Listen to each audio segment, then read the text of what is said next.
you are going to be known in the market for bad governance or non-compliance, then the runway is very short for you. What has been that interaction with your grandfather which pushed you towards the law field? What looks like a deadlock in the first instance, but when you apply your legal mind to it and legal remedies to it, then a solution appears. There must have been several incidences where you're actually having to have a tough fight. The stakes are so high that the pressure is immense on the legal counsel to give in and allow the business to proceed in a way that may not be fully compliant with the requirements. What's the cost of non-compliance? The reputation that takes a hit and that takes a beating. And in today's fast-paced world, where we have cutthroat competition between competitors, your reputation is your biggest asset, right? Charu, hi, welcome to the show. How are you doing today? Doing good, excellent, Prayank. How are you? Doing wonderful. Thank you so much. Good to have you here on the show. I'm really Thanks for excited to having me. know a lot of things from you. Thank you. I'll try my best. So, Charu, why don't we start from your early childhood days on? Because those are the things, those are the memories, those are the incidences which actually made you who you are today. So, That's right. Mhm. if you can share some of the beautiful memories you spent in the early childhood, then Sure in the thing. teenage, and then post hitting your 20s, I think those 3 4 incidences would be really wonderful to know, and I think that will give us idea on who Charu is and how Charu thinks and everything about you. Let's start from there. Sure thing. I'll try. I'll give it a shot. So I'm a typical 90s kid. Uh-huh. Grew up before the millennium. So saw the world change in front of our eyes, right? We went from watching Doordarshan to cable TV, and then we moved on to Netflix and whatnot, right? So a typical change of the millennium type of guy. Born and raised in Mumbai, right, in a suburb near Mumbai. Schooling and everything happened in Mumbai. Incidentally, again, I'll try to touch upon what brought me into or what got me into the legal profession. My grandfather was into legal. In fact, he was into the judiciary. He ultimately retired as a justice in Bombay High Court. Right, so that is somewhere the legal thing, DNA flowed into me, as well as got me interested. So legal is where I ended up into, right, and then various facets of legal. Again, legal is a small word, but the word is used under the legal umbrella, right? So there are a lot of things under that. So started off as a company secretary, went on to become a law graduate, so corporate lawyer as well. Did my cost accountancy as well. Did touch upon data privacy. So I'm a CIPP qualified data privacy professional as well, right? And dabbled into a few things here and there. Got into a bit of finance, internal audit. So I've done Six Sigma white belt certification for internal audit purposes as well. So bunch of hats I've worn, and this really helped me in my professional journey also. So if you see, it's been a mixed bag throughout, right? Right from childhood, I was interested in sports, cricket, football, to be precise. Of late, have been trying my hand at golf as well, right? Not a pro, but then trying my hand at best. So that's been my journey, high level, right? Does that help? Interesting. Very good. Very good. So, Yeah. what has been that interaction with your grandfather which pushed you Mhm. towards the law field? So yeah, so it was always, again. I come from a family of lawyers. So my grandfather, like I said, he retired as a justice of High Court. Other grandfather, his younger brother, he was a senior advocate in one of the courts. Then there were a few other relatives also into legal. So one thing, growing up, I've seen all those legal books and legal things happen. Clients come to our place, and my grandfather advising them on the legal issues and what can be our legal strategy. So one thing, again, high level, one thing I saw as a child was the problems there are and the legal solutions to them. I mean, what looks like a deadlock in the first place, first instance, but when you apply your legal mind to it and legal remedies to it, then a solution appears. So it was kind of very intriguing, and that got me really interested as to what the legal profession is as such. Right then, and as I pursued and as I got into the legal as a career, not as a something that interested me, I got pulled into more and more things. And then it's not just about resolving legal issues now, but in fact, where I'm part of the strategic thinking group over in my organization, where you not only apply your legal mind when something has happened, but then you try to preempt things and build in a strategy where you don't get into legal hassles at all. So that's been a legal journey, a bird's eye view of Mhm. And how did you end up into in-house? I mean, what's that story? in-house. Yeah. So again, when we get into legal, one at a very high level, there are two ways of going about it. One is either you practice law, or the second is you become an in-house counsel, right? So all along, I had a fascination for practicing Mhm. law as a profession, but I started off as a company secretary. I said, right. So got into a great organization called Reliance as a management trainee, and while I always had it at the back of my mind that I need to practice law as a practicing professional, but then as life took me to the corporate, and Reliance was where I took fascination to the in-house side of the world, of the legal world, right? So then, in a way, I just continued with the corporates and being an in-house counsel, and I'm doing fairly good at it. So just Mhm. continued. Interesting. Okay, okay. And the choice of getting into the corporate as a company secretary was, I think, a natural decision that time.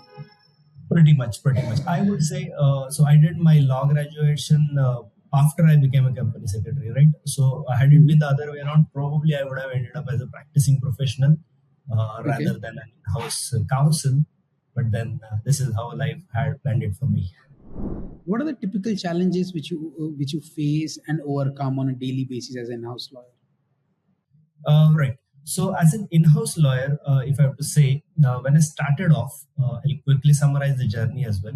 When I started off, I was a young, zealous corporate professional, very focused on compliances, ensuring not a single thing passed my table without being compliant. Right, and it was more of a compliance in letter than in spirit. That was at the top of my mind, right? Because you're fresh out of your law school, freshly qualified, and you want to ensure that you are compliant to the T, which is how it should be. But as you grow in your profession, as you grow up the organization hierarchy, you are pulled into situations where at times you need to figure a legal work around you, legal solution to a situation that is there, right? So in those cases, you need to be cognizant of the high level and larger picture, and ensure that you advise the management, advise the leadership on how to be compliant, at the same time how to figure a solution to the business requirement or ask.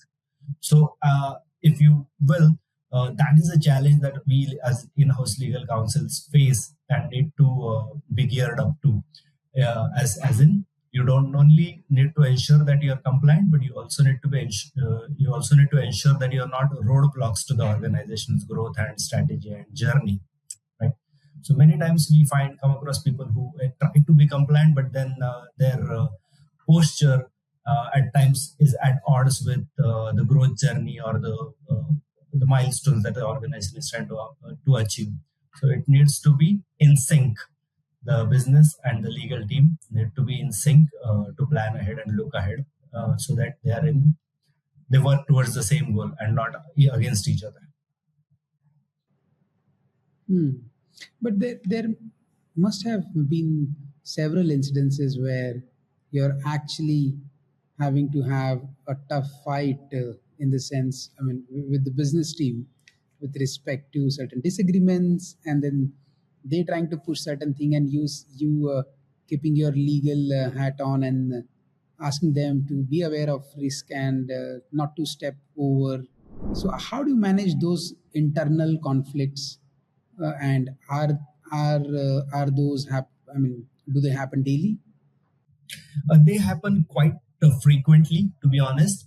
And so it is a very tricky thing, right? Again, easier said than done, right? Because at times the value and the stakes are so high that the pressure is immense on the legal counsel to give in and allow the business to proceed in a way that may not be fully compliant with the requirements, right? So again, you need to be strong. You need to be able to put your foot down and push it back, right? But at the same time, you don't need to be against the organization's growth, like I was trying saying earlier, right? So you need to figure a middle path. At no point are you allowed to be non-compliant, right? That is the baseline, and this is something which needs to be conveyed to the business as well as to the leadership.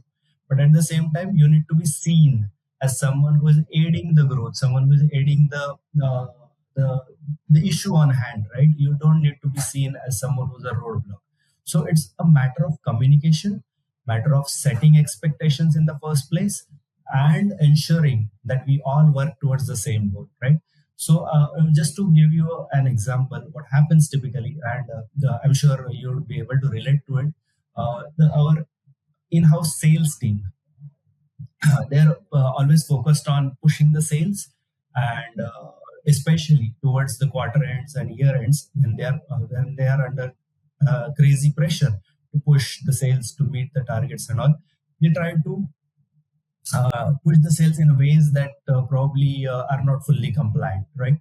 At times. So, what as a council, you need to ensure that in their zeal to meet targets and to meet deadlines, they don't overstep any of the areas that they shouldn't be. And at the same time, we should help them and support them as a support function in every way possible that they Okay. achieve their targets, right? So that is a Mhm. fine balance that we as legal professionals need to strike. And like I said, clear communication, setting expectations pre-hand, beforehand. You should let them know what is allowed, what is not allowed, what are the implications of things that can happen if they do something that is not allowed, right? And what are the tolerable limits, if at all there are limits. And I mean, those kind of communications need to happen very clearly, right from the top to bottom, to the sales leadership, right down to the sales field guy. Everyone should be very clear on what the expectations are in terms of statutory laws and regulations, as well as in terms of internal policies and governance that we have as an organization, right? So yeah. Interesting. So, what's the cost of non-compliance? Oh, cost of non-compliance can be huge, right? I mean, if you try to get a number for non-compliance, it's going to be huge. But honestly, it's not just the monetary value that you end up paying and paying for non-compliance. It's also the reputation that takes a hit, that takes a beating. And in today's fast-paced world, where we have cutthroat competition between competitors, your reputation is your biggest asset, right?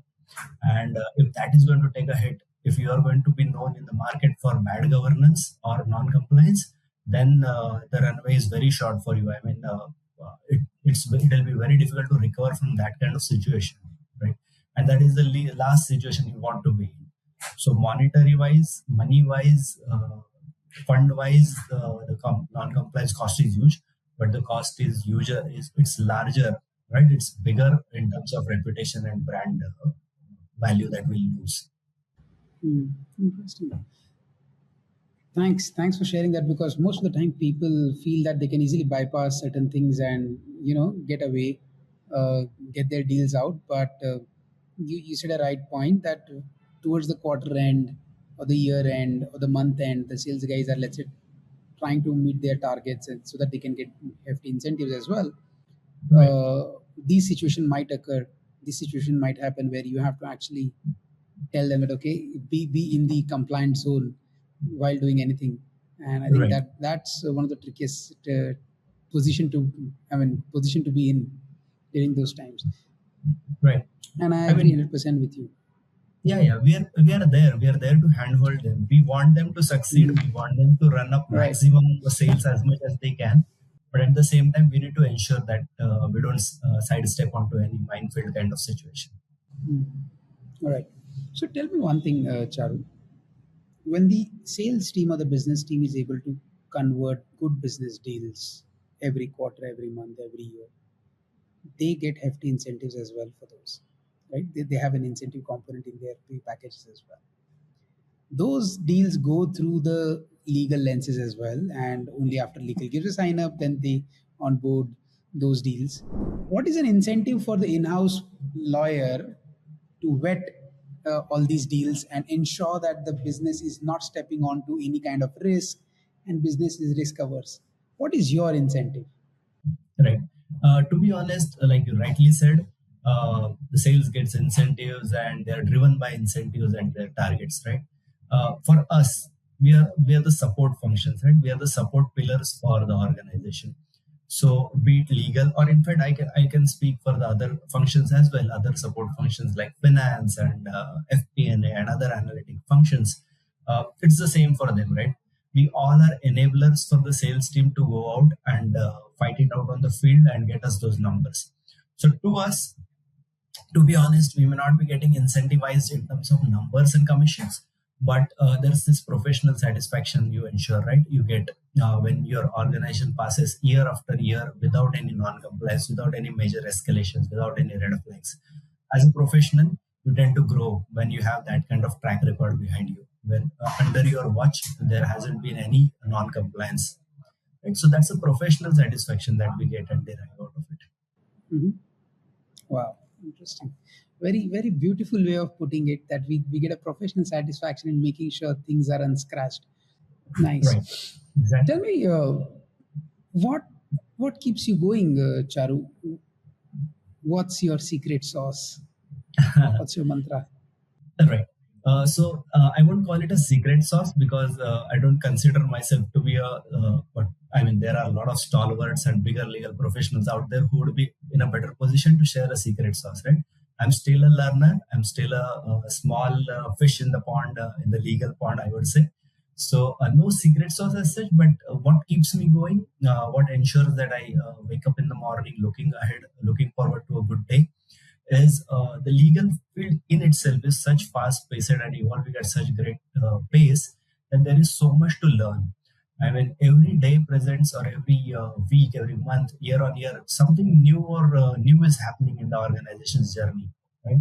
And as a senior legal professional within the organization, you're faced with those questions and those scenarios where you need to contribute, you need to think out of box, you need to think wear your legal hat, where you're a lot of hats that you need to juggle, and you need to ensure that the organization succeeds in spite of all the challenges and new scenarios that are coming. Be it the AI thing, be it generative AI, be it a lot of new revolutions and technologies are coming through, right? As a legal professional, I need to be updated and updated about what all new is happening. And it's a learning curve, that unending learning curve for me in a way. Yeah, not just for me, for any in-house legal counsel. So in a way, those learnings, those experiences, those issues that we face, the solutions that we get, the pleasure, the professional satisfaction we get out of it, when we crack a issue that looked difficult at on the front, but then you figured out a way. Those kind of things really keep me going. I mean, when I go home, I'm tired, but I'm satisfied with a good day at work, right? That I gave my best. At least I can have that peaceful sleep that today was another day where I gave my best, and Nice. it's been good. Yeah. Mhm. Okay. What has been your biggest achievement so far? Mhm. So again, like I said, maybe when I was young, and first achievement was maybe to get the professional qualification of company secretary, become a law graduate, those kind of things. As I moved ahead with my career, getting into a good organization, getting into the good hierarchy, rising in the hierarchy of the organization, that was considered to be a achievement, right? I'm serving my organization as a senior director of compliance and legal.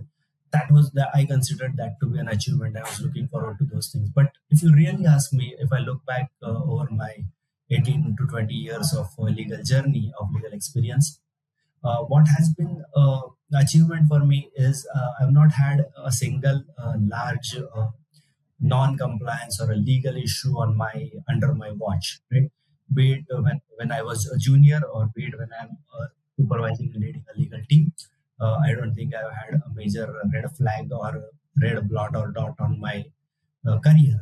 Right? So to me, being a compliant legal in-house counsel and ensuring that I deliver value to my organization, and I've been doing that for year after year, that has been the biggest achievement for me. Awesome, awesome. So, what are the skills which are required to succeed in these roles?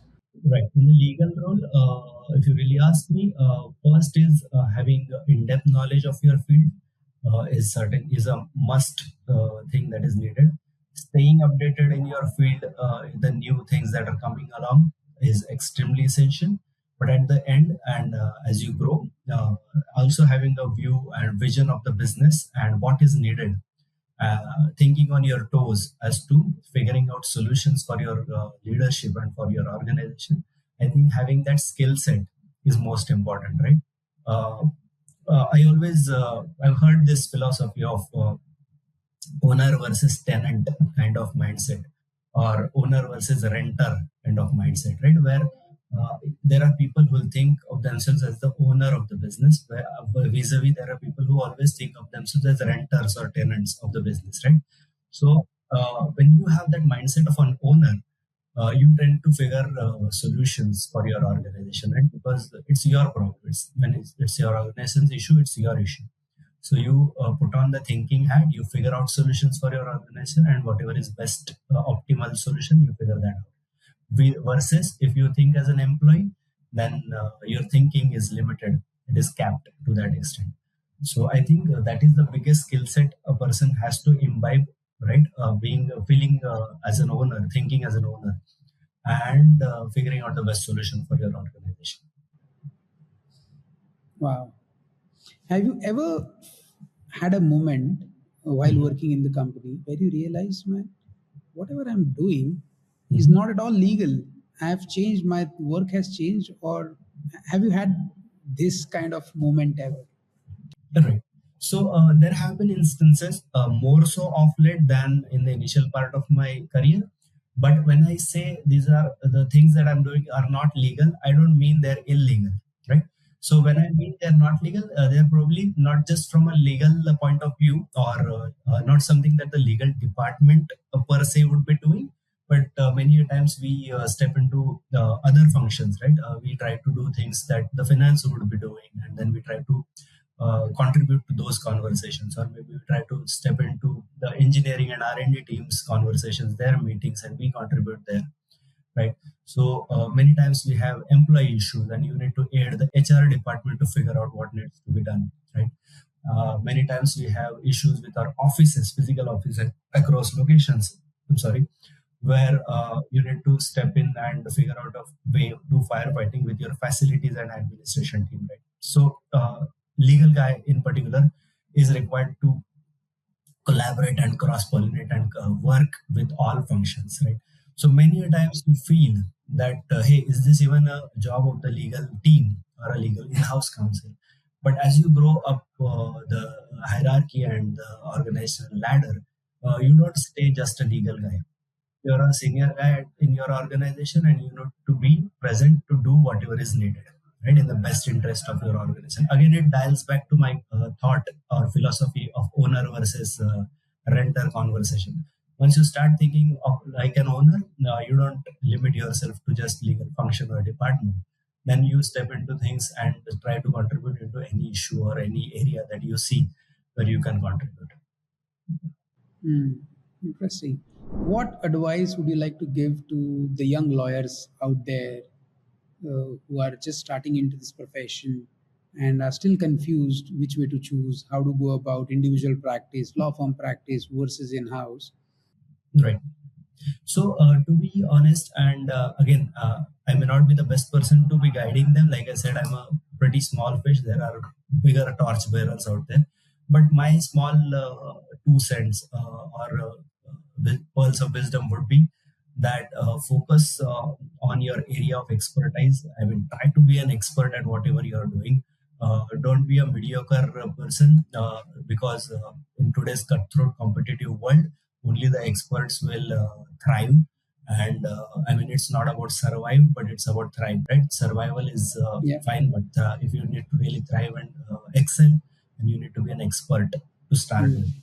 And then keeping yourself updated is prime extremely important. I mean, if you don't stay updated, it is such a fast moving world that you will become outdated very soon, right? Mhm. So those are the basics. But when you are deciding on whether you want to enter into a practice versus a in-house role, maybe I would really advise people to look to their gut feeling, because some Mhm. people are really cut for practice and some are for in-house, right? So it comes from within, and no matter what you think you want to do, destiny has its own way, right? So, like in my case, I initially thought I'll get into practice, but then I got into the corporate thing and in-house role, and then I'm thriving. And now, although I have it at the back of my mind that at some point I'll run my own practice, but Lovely. I keep postponing that decision and not taking the plunge. So, Mhm. yeah, I mean, you should always introspect, close your eyes, look to your gut. What do you feel? What's your inner voice saying? And then you can take a call. Interesting. So you said when I asked you about how, I mean, where you see yourself not as a lawyer but beyond that as well, and you mentioned a very good point about interacting with the R&D and engineer folks. So what sort of these interaction go, and what sort of contribution you as a legal person is able to make in the R&D and engineering conversations? Right. So, a legal in-house counsel, if you have to think of your conversations with your R&D and engineering team, those can be in two, three ways. One is, of course, IP, where we register patents, where you need to understand what is the new and unique thing that the team has come up with, and whether it whether it is patentable in the first place, and if patented, what is the kind of value that we can really derive out of that, right? That forms part of our broad IP strategy that we work with, right? We work very closely with our engineering and R&D teams on that. Secondly, there is another way, line of conversation that the legal teams have with their R&D teams is around registrations and classifications of our products, right, with various authorities, be it the ISO authorities, be it obtaining various licenses, various export permits and certifications, where I'm sorry, where you need to classify your product based on the functionalities it has, and whether it fits within one category or other. And then if it is exports, then what kind of export benefits you're going to get. For each category of product, it differs from category to category, right? So for doing that, you need to know now what your product is from a technical standpoint. So for that, you need to get into very deep dive kind of conversations with your R&D team to understand what our product is, because at a high level, okay, I might say that we are into developing solutions for network security, but when you're going to file for classifications, for permits, for licenses, you need to mention it threadbare, explain it threadbare to the authorities what your product actually is, so that they can grant you certifications and all, and then which can be used for business. So two-pronged conversations, like I said, one is for IP, one is for registrations. But essentially, these conversations are more driven towards understanding what our product is, what functionalities it carries, what are the new functionalities that we have brought out with the newer versions, and using them. Yeah. Okay. What's the importance of IP for a tech company like yours? Oh, no, I mean, IP is at forefront of our business model, right?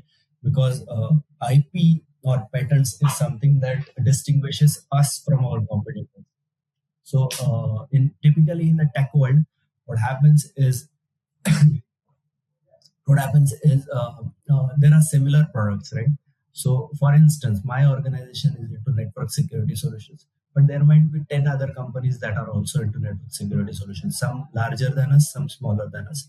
But ultimately, we all vie and compete for the same customer who has the pretty much the similar ask. So, what ensures that we get business over the other competitors, right, is the uniqueness that our product would have. something different, something special, something that's our USP, which our competitors may not be able to offer. And that USP can be in many ways. I mean, either it is a uh, feature that is special or unique for us, either it is something that helps us develop the product in a more efficient, cost efficient manner, whereby we can offer it in a at a much lesser price point. So different type of things can be there, right? And again, there is nothing that I mean, our competitors would be willing to check. I mean, they would be willing, wanting to find out what's our USP and how we got it, right? So we need to be very sure on our, not just developing our IP, but IP protection as well as a strategy, so that no one ends up copying our IP. That is the USP of the organization of the business, right? Because that is what separates us from the others, and that is what drives our business. So that's why IP strategy is at the forefront. It is very, very, very crucial, especially in the tech sector that we work in. Okay.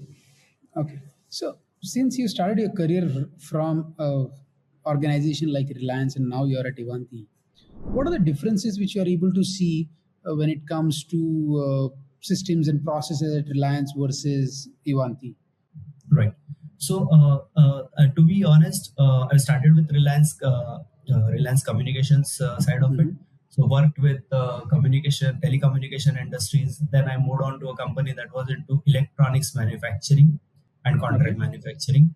Then moved on to an industry that was company that was into BPOs and BPMs, right? Hmm. Outsourcing and business process management, and then finally moved into the tech MNC world, where we are IT company, a software producing company, right? And so, if you see, my journey throughout has been into various industries, right, and which are not related to each other in any way. So it's been quite a journey. From a compliance standpoint, if you really ask me, compliances have varied, right? So there have been compliances, corporate compliances, and others which have stayed the same, but industry specific compliances, they do vary, right? So you have to initially, the learning phase, unlearning, and then relearning phase is there, where you let go of whatever compliances you've been doing earlier, but you learn the new ones and get into the mold. But after a period, so initially, in the initial parts of my career, I used to find it quite challenging that new compliances are coming along. You need to get a hang of them. But after a point, after maturing into the legal profession, I started getting the feeling that, hey, I mean, the compliances might be different, but the spirit of law stays same, right? So it ultimately, if you look at the spirit of the law, spirit of the requirement or the provision, you get a hang of it much quicker, as because the spirit stays same. And again, I talk about not just different compliances of different industries, but of different geographies as well. So we have all learned Indian law, and we have, as a law graduate, law professional, we have learned the Indian law.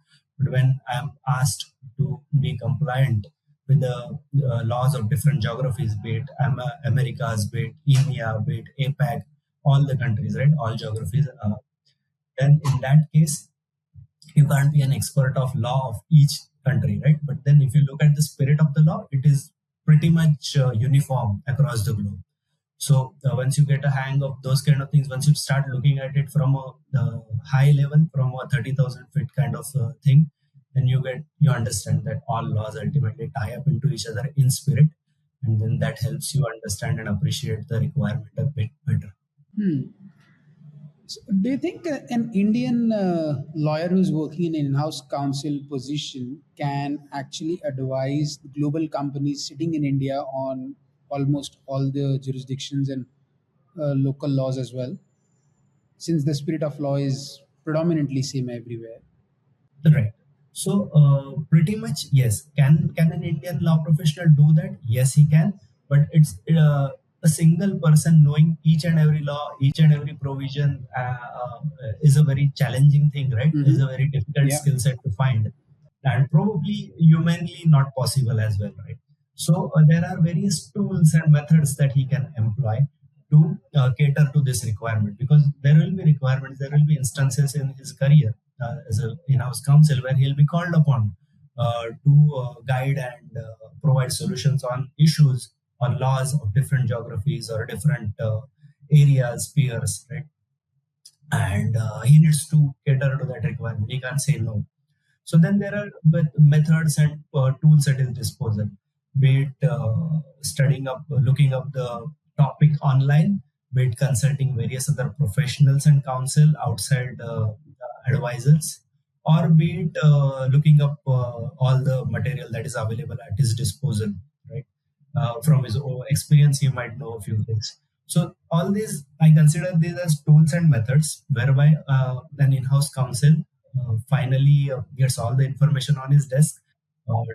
Then, through his judgment, he figures out what is the best way forward, and then as he can advise to the leadership accordingly. Interesting. If you were to start a new career today in a different field apart from law, what would that field be and why? I have a liking for finance, corporate finance. Okay. Okay. So maybe something on those lines. Hmm. Interesting. And how did you develop this liking? Is it because of the company secretary work which you did Yeah, initially? company secretary as well as I'm also ICW, right? I'm a cost accountant, Uh-huh. so I've been Hmm. qualified in the finance field as well, in the costing side of it. But more so, like I said, when you grow as an a professional, you start interacting with other functions as well. So I work very closely with the finance function, uh, not just the accounting part of it, but also the revenue side of it. In fact, the analysis, FP&A team, and the strategy team that looks into our mergers and acquisitions, right? So, and everything. It might sound complicated, it might sound different, but if you have that owner kind of mindset at the back of your mind, then you feel that as if you're the owner of the business, and that you are interested in everything, all the small things that are happening in your organization. Then you see, and ultimately what happens is finance is what drives the world, right? I mean, the money is what drives the world. So it all boils down to numbers. Any decision that we take, whether the numbers that come out of it, are they supportive of the action that we are taking, right? It's a cost benefit analysis at the end of the day. If the cost is more than the benefits that we are going to take, then we might want to take a step back. So and everything ultimately boils down to those numbers, and that's what the finance team runs, and that's why it is one of the interest areas for me. Nice. Interesting. Very good. If you were to give a message to young Charu today, like 18-year-old Charu, what would that message be? Uh, 18-year-old Charu, well, I don't have any regrets as far as professional life goes. Whatever has happened has been great.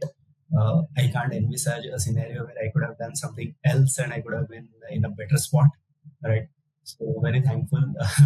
18-year-old Charu, maybe he was very upbeat and very aggressive about how he wanted to go about things. I've mellowed down a lot. So maybe, Is it yeah, is it because of the profession? profession as well as I mean, you kind of mature, right? With age, with gray hair Yeah, and yeah, of with course. thinning hairline, you kind of mature, right? But Hmm. earlier it was more that you are an aggressive professional. You want to ensure that everything is perfect, and then you try to do everything on your own. Try to be very hands-on. But as you grow, you learn the art of delegation, because you need to run with your team. It's a teamwork at the end of the day, not just one person's effort. So you need to be sure and you need to ensure that not just you, but the whole of your team succeeds.